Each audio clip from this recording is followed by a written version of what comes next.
is what flows in this fam's DNA. Dope is what flows in this fam's DNA.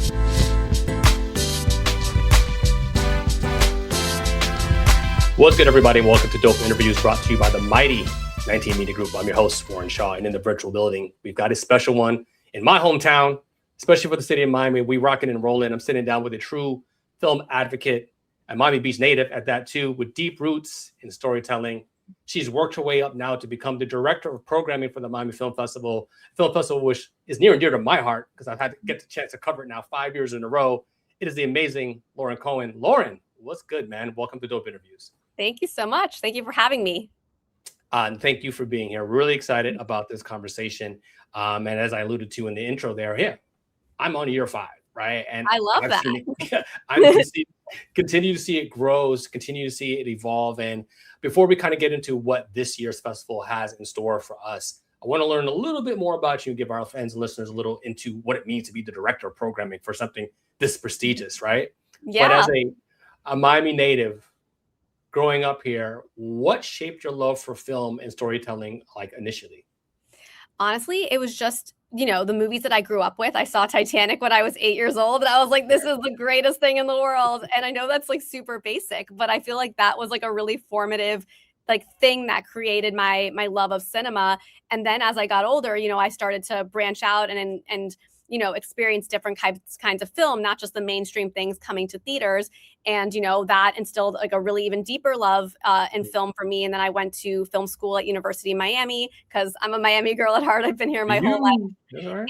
And the first job I applied for after I graduated from UM was to work for Miami Film Festival. And I was like, I knew I wanted to be a programmer, but I was like, I will take any job here, anything that has me surrounded by movies at this incredible festival, which I had been attending for years and personally was so in love with. It was just like a dream come true just to even be a small part of this incredible organization. Yeah, I mean, and your exuberance comes off, off the bat, right? It's like, thank you. Clearly are the right person for the job because you are passionate about, the industry. And so I think, reading your bio and some of the information that's been shared, you started in 2014, I believe it was. And yep. What did those early days look like without getting too far ahead to what's kind of some of the biggest differences from then and to now? Yeah, I mean, when I started, I was starting actually the first year that we launched our GEMS Festival, which is our mini fall program, which is funny to call it. We used to call it our mini fall festival. That's why you'll hear me say that sometimes, but it's not so mini anymore. The year I started, it was the first year and it went by the name Mifacito. And it was maybe 10 films. It was more of our fall showcase, just different movies. They were kind of smaller indie films. And now it's kind of skyrocketed into this massive award season festival that is, getting just as maybe not quite as big as the main Miami Film Festival, but certainly quite huge. I think we've had over 40 films in this past year, all major award season contenders. We had Ethan Hawke here. So it's certainly become a kind of a beast in its own right. So I think it's been really special. The around the time when I started, I've kind of single-handedly seen the growth just from the standpoint of GEMS going from a pretty small new edition to its massive version that it is now, but also seeing the festival grow all these years has been really special. I mean, it's always been incredible, but I think over the past 10 years, we've seen some incredible talent such as Nicolas Cage and Tom Hiddleston. I mentioned Ethan Hawke, Diego Luna, all come, and just seeing what that means to audiences. It's not just about having star power and famous faces. It's about that connection, that what it's like to be able to have that discussion, ask questions, and hear from people that really mean a lot to our Miami Film Festival audiences who've, grown up watching their films and just admire it so much. So that's been really gratifying. Yeah, I resonate with that because I think the film industry, all industries, can be at times what I'd perceive, my words, not yours, but it can be a little bit elitist. Of course. And I think understanding that, what you just said here, you're seeing representation, you're seeing things change, and it goes into a question I wanted to get into a little bit later, but I think it probably makes more sense here right now. As you recognize that flow, I feel like I've seen the film festival really develop and more welcoming of foreign films, international films. Things are not even just English here in Miami, but not just because Miami in South Florida is a very Hispanic speaking friendly, but there's things here that are French and, Chinese and et cetera, what goes into kind of the decision-making process to make the film festival that wide-reaching in this area? No, that's a really good question. I mean, for us, we used to go by the name Miami International Film Festival. Now we're Miami Film Festival. But, the international has always been a very key component to it. And like you said, we are a leading film festival for Ibero-American cinema. We absolutely identify that way, and that's extremely important to us. But I always say the international goes so much deeper than just an incredible showcase of Latino cinema. We really do make it a very concerted, real effort to make it very international. We have 45 countries featured in this year's lineup. We have 160 films. So, when I say it's like a real globe spanning lineup, like we really, really mean that. You can spend the day at the cinema and you could be going from watching a film, like you said, from Spain, but you could go to watching a French film. You can be watching things from all over the world, from Iran. It really is from Egypt. It kind of takes you all around the world in a day. And I always tell people, those are the kind of movies that I really want you to put your attention to. Just click through the program and see what sounds interesting. We promise we programmed it for a reason. We programmed it because it's great. A lot of these movies will never make their way to US cinemas. They may not ever get US distribution. So it's possible you won't even have an opportunity to see it at a later date. And I think people take it for granted now that they think everything will be at their fingertips. We live in a digital age that we think everything will be on iTunes, and a lot of these films will never make it there. So I tell people, we programmed it for a reason, kind of just take a chance on some stuff that looks interesting to you, and you'll probably be happy you did. Man, Lauren, I'm already loving this conversation. And so I'm going to ask you kind of a rudimentary question. So forgive me for my ignorance, so to speak. But what does a director of programming do? Kind of like on the day-to-day, right? So obviously you're reviewing the films, right? But what is like the other side of that? And trying to balance what I perceive from you to be, yes, you have Hollywood's finest and you have up-and-coming independent filmmakers, trying to mingle that with the community, and people may not always have the same level of access. It seems like a big, difficult and complex job. Yeah, no, it is. I love it. It's nothing else I'd rather do. But a lot of it is, of course, reviewing films and submissions. We get over 1,000 submissions every single year. So a lot of it is reviewing those submissions. But I think a lot of it, and the part that people kind of don't know as much about, is the negotiations to make a lot of it happen. So just because someone submits a film or you see a film doesn't mean it's gonna timing wise work for the festival. A lot of other film festivals are vying for that. And, there are premiere status requirements that other people are wanting the world premiere and trying to get it, so there's a lot of conversations that go into making every single film, not just deciding that it's amazing and should be here, but also making that happen, being able to get the talent and, schedule it for them to be here. So there are a lot of moving parts, but, between me watching submissions, me traveling to other film festivals to kind of scout out films that I think are some of the best of the year, and trying to manage to get, great master classes and talent and conversations here at the same time. It's sort of like all encompassing, trying to, put together the artistic vision of the festival and make it all coalesce together, while also really championing local voices and independent voices. So there's that piece of trying to bring the Hollywood to Miami, but also trying to bring the Miami to Miami. And, for this year, I'm really proud of it. We have our biggest Made in Miami program ever, with 12 feature films in that, which is by a long shot our largest Made in Miami competition lineup. So then we have a lot of other films that are also Miami focused or from local filmmakers, but weren't shot here in the program. So I do think it is a very local lineup this year, which I'm really proud of. Well, congratulations for sure. And yeah, it seems like a great job, but also it could also be heartbreaking, I think, in some ways, if people are submitting and they don't get their submission selected, for that. So you don't have to run me to the particulars per se, but what is a typical denial look like? How do you handle that? How do you curate that? Hey, loved watching your film, but just not a right fit for whatever reason this year. That's really kind of how it is, because I tell people, a rejection is in no means a statement of the value of your film. It's not saying your film isn't good. It's nothing like that. It's, you have thousands of submissions and you have 150 slots, and that's 100 slots for features and maybe 50 to 60 for short films. So the numbers make it very difficult. And that's a pretty big lineup. We used to be, I think we used to have around maybe it was 75 features. So we've grown a lot, and this is with expanding the lineup. So I think sometimes it's just a judgment call of what we think is going to most resonate with the Miami community. So a film could be incredible, but I always say that a movie that plays to an empty theater is not, if a tree falls in the woods and nobody did it happen? It's, I hate saying that, but it's you kind of have to see meet the audience where they're at. What do we think they want to see? What do we think is going to resonate with the Miami community? So that's really the judgment calls I'm making is what I think is most going to connect with audiences here. But I always say there's so many great films that I wish we could show so many more. I need 500 slots in the future. So hopefully one day I'll get to that size. But for now, we do our best with the 150 we have. And, we get so excited that for the filmmakers that do get in, they seem so amped up and passionate and are very eager to travel here to present the film. So that's great. Yeah.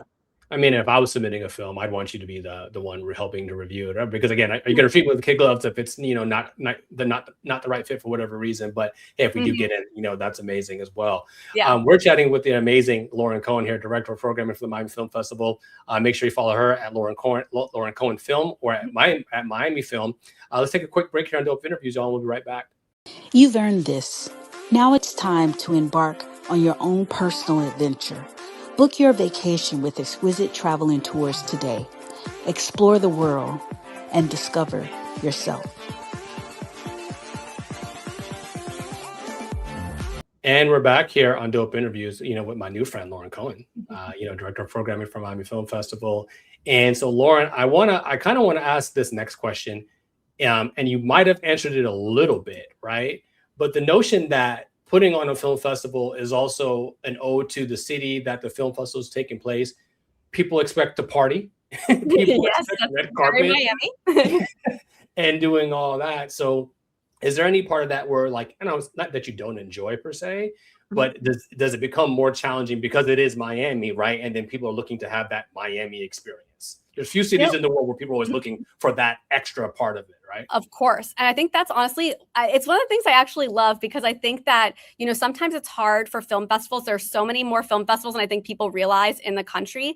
And everybody's trying to kind of create their own identity, right? You have a Sundance, which you think of as going skiing and après ski and just wearing your, cuddling up by a fire and going to the movies. And that has a very clear vibe to you, right?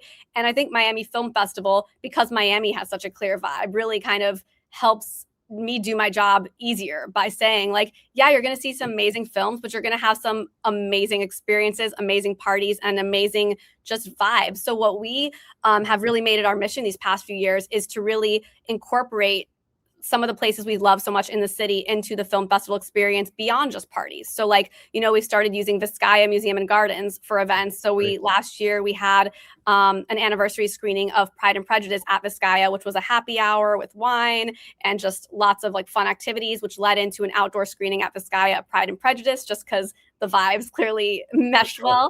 And it was such a success that we are continuing it this year with the 25th anniversary of the Princess Diaries at Vizcaya, which is just we kind of this beautiful, venue is in our backyard. And so many people never really go there who are even our locals. They just don't find themselves there. So I kind of feel we're bringing that kind of into the film festival as well, which, I think is one of the things that I get so excited for out-of-towners to see, is experience Miami, not just the parties, which are amazing. And we have our opening night party at the DuPont across from the Olympia, which is always one of my favorite parties, but also seeing the other cool spots. We have our happy hour at the Biltmore Hotel, and just Miami has so much beauty to experience that I feel any way we can bring that to people who are just visiting is great.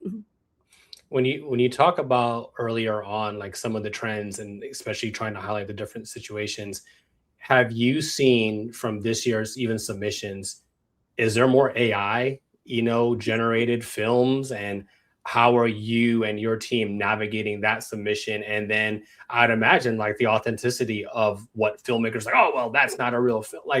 Are you having those struggles already now with this year's film festival? It's definitely something that I think is just ingrained itself into the fabric of the film industry. So I think the whole film industry is navigating it. There's no film festival that isn't. So, we definitely do our best to kind of give very close eye on every submission and kind of know what we're looking at and making sure that, anything we're programming, we're aware of, how they made it and what kind of interaction it has with AI. But I think what I'm finding too is beyond people, using AI for their films, I'm finding that the topic of AI is making it into the film. So it's sort of and that's what you see with cinema always. And I think specifically with horror films, you always find that like the best horror films are kind of a mirror to what is currently going on in the world and what we currently fear. And we have this amazing horror film, which it's going to be an East Coast premiere called Serena, which is about, I don't know if you've ever seen a screen life film, like the movie Unfriended, movies where they take place entirely on the computer screen. Yep. So it's like people over Zoom. So it's a movie called Serena, and it's about a guy who is trying to make some extra cash. He's a struggling musician, and he is beta testing a new AI chatbot named Serena.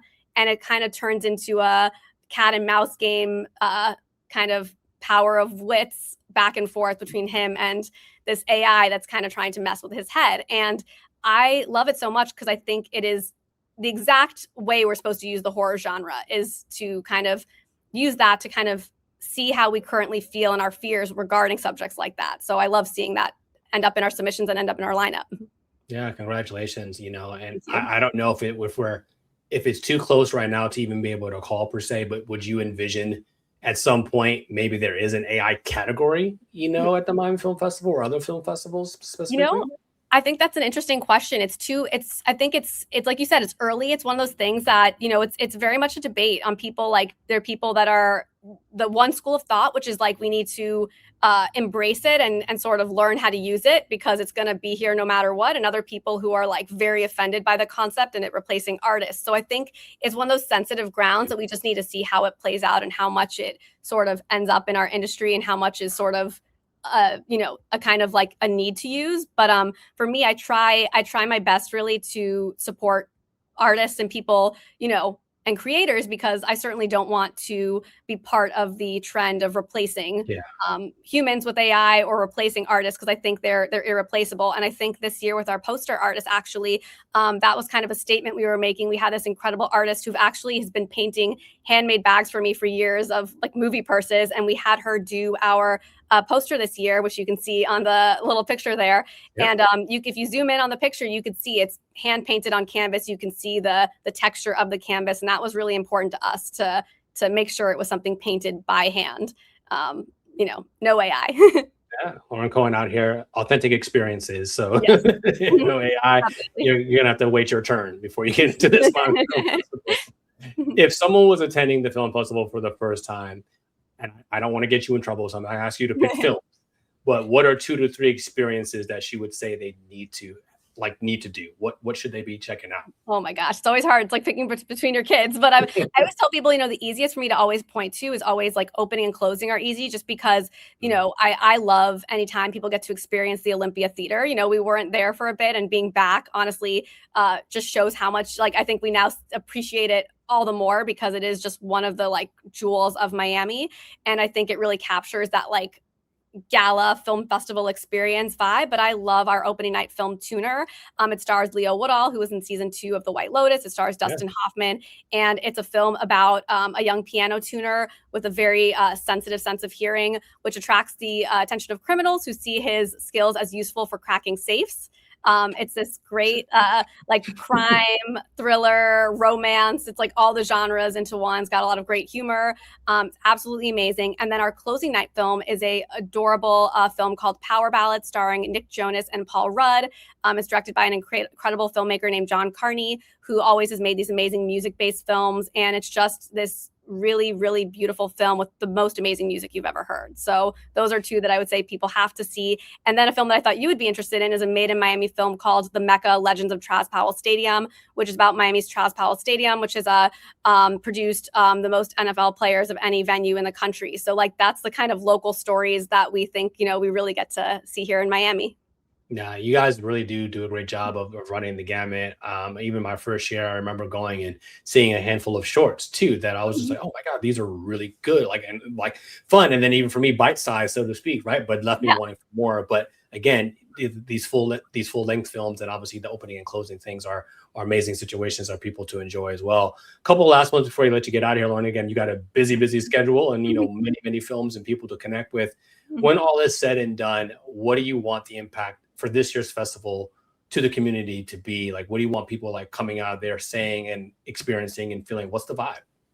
Yeah, I mean, for me, I think more like the more time has passed since COVID, I think it's always about like reaffirming the cinema experience and the communal experience of watching movies together. I think that, we have all these amazing films this year, and there's nothing better than gathering in a sold out theater together and hearing the people laugh in the theater, hearing them scream. We have some amazing horror films. We have a premiere of the film Hokum starring Adam Scott, which is so scary. And this is the kind of movie that like, you can't watch that at home. You got to see this in a theater. Adam Scott's going to be there. It is insane. Yeah. We have the film Normal screening with Bob Odenkirk. And this is like an action-packed movie. Anyone who loves the Nobody films is going to love it. Bob Odenkirk is going to be there. Better Call Saul and Breaking Bad fans. Like, there's nothing like seeing someone like Bob Odenkirk in person, getting that full career conversation. So I just want people to be excited to be together and watching movies in a communal setting. And I think Miami Film Festival does an amazing job at that. Well, it absolutely does. Yeah. Truth be told, I'm a scaredy cat. Horror films make me very, very uneasy. And Adam Scott, and he's in Severance now, and even Severance is like a little weird. It's a little quirky. It's like, I'm not really sure, but I appreciate, the art of it, right? And then again, it's doing its job and making you feel something too. I'm really excited to go check out Bob there too. Very, very much a Better Call Saul fan, and Breaking Bad fan from back in the days. I think you answered my previous question. One of my questions easier because actually, let me not assume. Is Titanic your favorite movie of all time? It is. Honestly, it's. I mean, I have a pretty long list, but Titanic is one it'll never get kicked off the list. It's forever. What's your favorite movie? Actually, I think my favorite movie is actually Gladiator, the first one. Oh, that's a good one. So it's not something a lot of people pick, but it I don't know. I just saw it, and same thing. I had a movie experience, when I did see it. And just I thought the action at that time was amazing. There's been a lot of great, you have a long list as well too. But when I think about it, that one was just yo, this is fire. And I'm not trying to be typical guy or whatever the case may be, because that's what a favorite movie is supposed to be. I think it's supposed to be something that kind of imprints on you, and it's not about decoding why or it being oh, this is the greatest movie ever made. It's just the one that I could watch Titanic 2,000 more times and not get tired of it. It hits me. And then I'll give you another one, ironically. And again, it didn't get great ratings, whatever, back in the day, but Coming to America. Oh, so good. I just, oh my if God. it's on, I'm watching. Is a dream guest for me. So hopefully we'll get that for you sometime while I'm here. My last one for you, Lauren, is what is your favorite Miami Film Festival experience? Not necessarily film, but the experience that you've had in the, 12 plus years that you've been here now. Honestly, I think it's the one that made me want to work at Miami Film Festival, which was it was an anniversary screening of the Miami-made film Miami Rhapsody, directed by David Frankel, starring Sarah Jessica Parker and Jeremy Piven. And I went to the screening for the reunion, and they brought the cast here, and it was Sarah Jessica Parker, Jeremy Piven reunited, and I'm a huge Sex and the City and Entourage fan. And so I just couldn't believe, one, just seeing I love reunions. I love nostalgia events, just because I think that the world is a tough place, and I think nostalgia is a really comforting thing, and it just makes people feel good, and people love revisiting their favorite movies. I would love to have a screening of Gladiator with the cast there, with Russell Crowe. That's amazing. So seeing that in my own backyard, and seeing the cast here, and then going to the after party, and just seeing how excited people were to see them, and seeing them kind of mingle with fans at the after party. I think that was a real oh my gosh, this is truly a dream kind of setting for me. And I think I started working here maybe 1 or 2 years after that. So that's probably my best memory. I love it. Yeah. And so we have a lot of similarities. I was a big Entourage fan too. That was an amazing show. I'm actually going to fire that up on HBO Max here maybe. I watch it all the time. It's when I go home to decompress, and after a heavy work day, I put on some Entourage. And we had Jeremy Piven come back again 2 years ago with his new film, The Performance, and it was great. It was so fun to see him, and then get to see him while I was working at the festival. Oh my God. Listen, you are rocking and rolling and doing the damn thing here with the Miami Film Festival. I want to thank you so much for spending a few minutes here with us to kind of explain why people should be attending. I'm co-signing that. I'm screening a couple films. I'll be at a couple of the events as well too here on Dope Interviews /19 Media Group. I want to wish you nothing but good luck and continued success. To our fans and listeners, make sure you follow the Miami Film Festival at Miami Film. Make sure you follow my new friend here, Lauren Cohen at Lauren Cohen Film as well. I'm your host, Warren Shaw. Follow me at Dope_interviews. And you know what it is. It's been another Dope Interviews, y'all, with my new friend, the amazing director of programming, Lauren Cohen. And we're out. Together we stand, divided we never. The vision is one, striving for the better. Working as a team, working toward a dream. It's not even work when the team is the dream. On a united front, we got our own back. A band of brothers to counteract any attack. One heart in fact, forget what the blood say. Dope is what flows in this fam's DNA. So let's do it for the love, give to the max. Listen to opinion, but react to facts. And remember that together with a but separate, just pieces of it.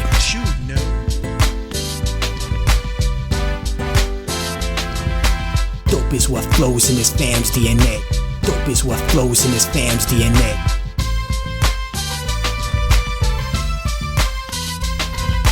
Family represent like a tree with names on it. We're free, no chains on it. Relieved, the pain's gone, I can see. We come together like questions on the quiz. Mojo Flow and Viz, man, you know what it is. And if ignorance is bliss, you're gonna hate this lesson. Organized intellect like a tropical depression. My symbol is the cross, a mic and ghost peppers. Cause I'm just a black sheep growing up to be a shepherd. Moonlighting as a weapon to protect the children. Every brother is a father, dynasties we're building. Max, J and K, Bay, and Isaiah, next level of the family foundation. Understand me?